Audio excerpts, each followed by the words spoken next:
Good evening. Okay, so we have a little ditty up here about a scam fraud with regard to Social Security um, in a way. Also involves a major store called Target in the sense that it involved Target gift cards, I think. So I want to go through that. Um, okay, so this happened in Los Angeles, and it was just reported September 26th. So it's very recent, as these all are. So in this case, three people were found guilty of laundering Target gift cards purchased by victims of what's transnational fraud rings.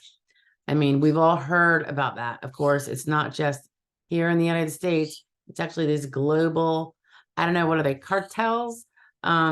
And boy, do they have a racket, and boy, do people get suckered in. Um, Unfortunately, it's often the vulnerable people, such as seniors on Social Security retirement.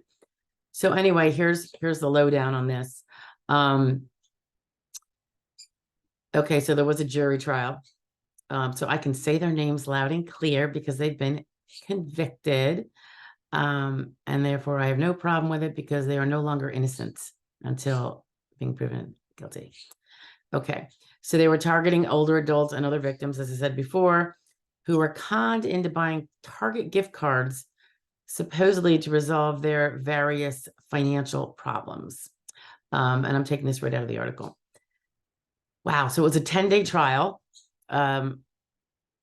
The first defendant is Blade Bai, B-A-I, a 35-year-old gentleman from El Monte, California. So this is a California case. If I butcher any of these names, I apologize. Bowen, Hu or Hugh, H-U, age 28 of Hacienda Heights, and Tehran Shi, age 29 of Diamond Bar. Okay, so one count of conspiracy to commit money laundering, and the jury also found the fellow Bai guilty of an additional charge of conspiring to commit money laundering, which is an offense he actually did after he was freed on bail in the initial case. Can you believe? That's pretty funny. Okay, so Hugh and she were apparently taken into custody after the verdict, but the other fellow, Bai, who did that little blunder while out on bail, has been in custody since February of 2022. Okay, so I'm curious to see what they got. But let's go through the evidence first. Apparently, and this is according to the Office of Inspector General for the SSA, the evidence at trial included evidence about telephone scammers that are overseas, lying to victims to persuade them to buy one or more Target gifts to fix apparently non-existent financial problems. So how they were convinced they had financial problems, I guess that's part of the scam. Some of the callers, the bad guys, posed as law enforcement officers or government employees. And they would tell the people that their identity was stolen. Or I've received these phone calls myself. Obviously, I know it's a scam, so I, kick them to the curb. But, people that don't know, another thing that they were told is that they had warrants had been issued for their arrest. I got that phone call more than once. And that I never had them go into the Target thing because they're always off my phone before they even get that far. But somehow they're convinced that money had to be in the form of a Target gift card. I don't mean to laugh. I really don't, because this irks me so bad. And that I guess when they send them, that will remedy the problems. So you're paying by Target gift card to have these, maybe to settle your criminal case against you. Oh my gosh. It's very sad that people will fall for this. Guys, if I have anyone who feels that they have been or could be falling for this. Please know these conversations, these phone calls are happening all the time. I've had numerous over the last few years. So obviously it's very profitable because too many people, I don't know, for some reason they believe whoever calls them on the phone and asserts something like this. I don't understand it. But I've spoken to colleagues and personal friends of mine who more senior loved ones have either fallen for it and have been scammed or were prevented from falling for it by one of their children who maybe they told about it and said, oh, I got to do this. And they're like, no, don't do it. Anyway, so yeah, they were convinced to buy the Target gift cards, often more than one, it states, and usually at least $500. And then it increments from there going up. They bought them, they would read the card numbers and the access codes over the phone to the scammers. I don't know what, I know there probably are more evil things to do, but this is really high on the list to me of bad acts. The three fellows, who I have zero respect for, obtained more than 5,000 of these gift cards from people. 5,000. Holy moly. Well, they obtained, so they obtained gift cards. Well, hold on. It says that they obtained gift cards from a group of unknown persons in where? China. Yeah, China. That called itself the Magic Lamp, and they sold gift card information on an online messaging application called WeChat. Bet you some of you, if any of you are younger, know what WeChat is. Okay. They used the WeChat to coordinate the distribution of gift cards to runners who use the gift cards at Target stores, primarily in LA and Orange counties, to purchase various things, such as electronics and other gift cards, blah, blah, blah, blah, blah, the typical scamming BS. But what is amazing to me is that I'm like, the 5,000 gift cards must have come from the people they defrauded, right? I mean, that's where they got that, because they were supposed to go out and get Target gift cards. So I don't know how this all goes this way. Anyway, let's keep going. Oh, I hear a dog. Hold on a second. If I could figure out how to do this. Yeah, those are dogs. Okay, so where were we? Let's see. Yeah, so I'm thinking they suckered 5,000 people to buy at least one, if not more, $500 gift cards from Target. So I'm not sure how that really runs into the fact that the cards came from a particular group in China called the Magic Lamp. Not sure. I guess maybe they'll tell us, hopefully. All right, so they bought, but they used the gift. I mean, they worked. They bought all these electronics, the scammers, once they got the gift cards. So they say that that fraudsters like this use the gift cards instead of it's to help, I guess, conceal the fact that the gift cards had been originally funded with fraudulent proceeds.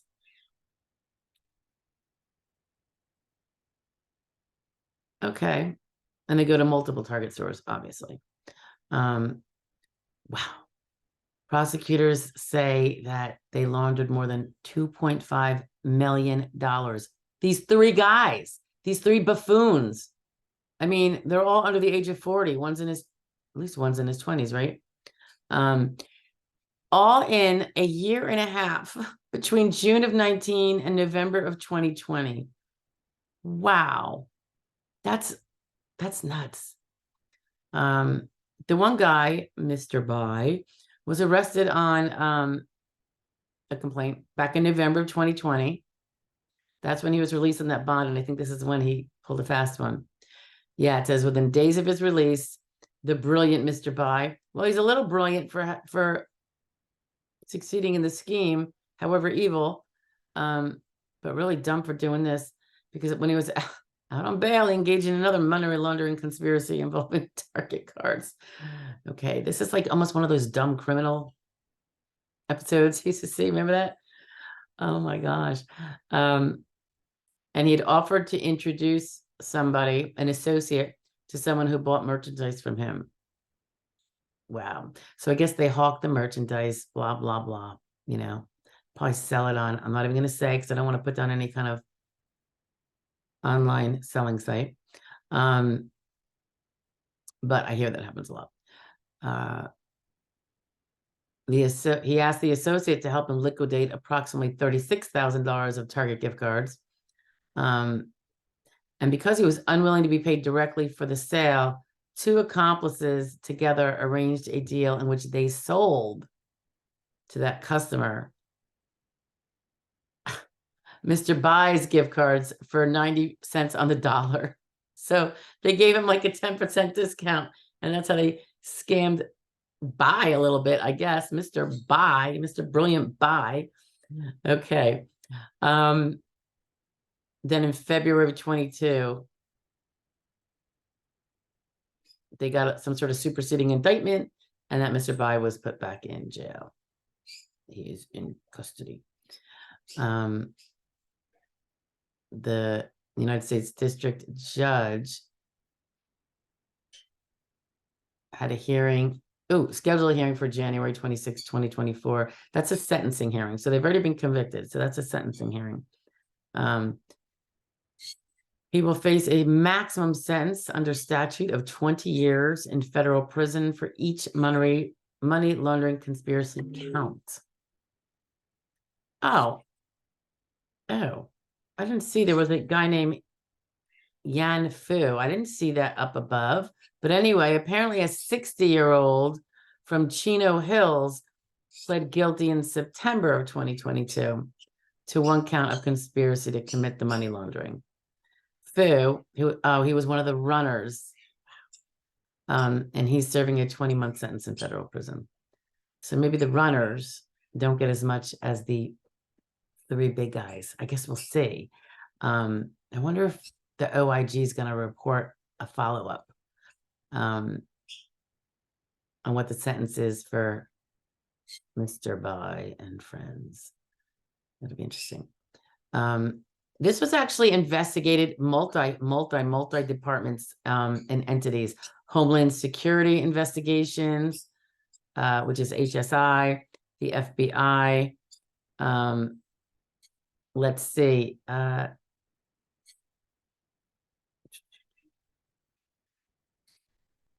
It says that the Social Security Administration's Office of Inspector General, which is probably why it's reported here, even though we don't see a lot of SSA stuff up here, they provided substantial assistance, though, apparently.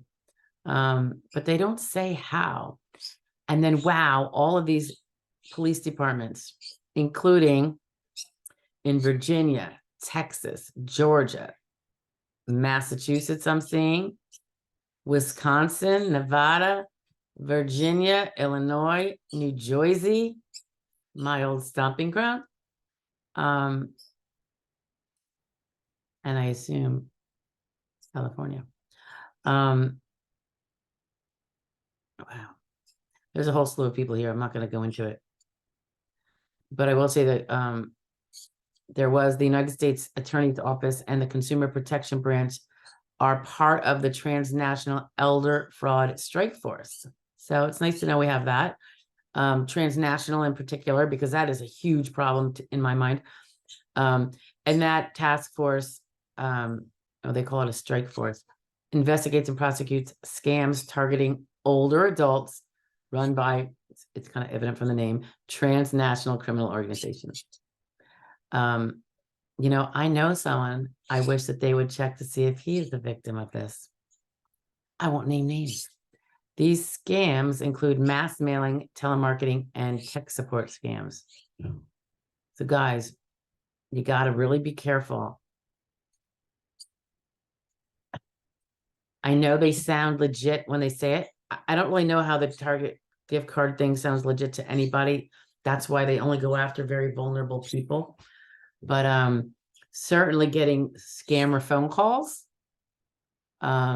bizarre mail. I think whenever you have a concern about it and want to know if the SSA contacted you, in terms of the SSA part of this, I would call the 1-800-772-1213 and see if they can answer your questions. Like, listen, I just got contacted and I need to know if this is legit. It seemed like a scam. They might tell you to call your local office, in which case call your local office. And I wouldn't kowtow to anything demand, certainly never asking for money. The SSA does sometimes have overpayment problems and they ask people to pay it back. But you would be able to reach them before that came to a head once you got you got a letter from them. And the address would be from your local field office that you can easily look up if you don't know where that is. You can also look up the phone number, the real phone number of your field office and their address. And then you can contact them directly. Don't just assume if there's an email with a link in it and says, this is the SSA office, call it. Don't do it. SSA doesn't send things like that. Okay. So you got to just be smart. They do say if you fall victim to a gift card scam, immediately call the gift card issuer and ask them to freeze the gift card numbers involved and save your receipt and the gift card. Then report the crime to the FBI's Internet Crime Complaint Center at www.ic3.gov, the Federal Trade Commission at, and it's HTTPS as usual, right? :// report.ftc.gov ##. Incidentally, if you don't know what a hashtag is because you're my age or older, it's the # in our generation. Okay. For some reason now it's a hashtag. They also provide a number, 877-382-4357. You can call. And they also say you can call your local police department. I will say you can do your local police department. Depending on who answers, maybe be the reception. But I know when I was a victim of identity fraud 15 years ago, a little more than 15 years ago. And I could even then do an online complaint to my local police department. They weren't going to be able to solve it. The fraud happened, it was a financial fraud, and it was out of the victimizer. The perp was out of California, and I'd never been out there, and I'm from the East Coast. So the local police don't necessarily have the ways to do it, but they if you make the report when you've been identity thefted and it's a financial repercussion on your credit report, I think you might have to start there to show that you reported this. It's basically theft if they take out a loan in your name, and that report will sit there. And if when I was going through all the steps that the credit bureaus were making me go through to take it off my credit report, I had to have done that, as well as fill out a fraud affidavit and all these other things. And it takes quite some time. It took me about 8 months, and I'm pretty diligent. So anyway, that's the dandy on that. $2.5 million in scams. So this isn't actually specifically SSA. So I don't think I'm going to put this in the, well, I'll still put it in the fraud law review, but I really kind of want it to be out there for everybody else that's not really watching that regularly. Some of the older people, seriously, all right, that's it. Ciao, guys. I will talk to you later. It's been a little too long here. Sorry. Bye.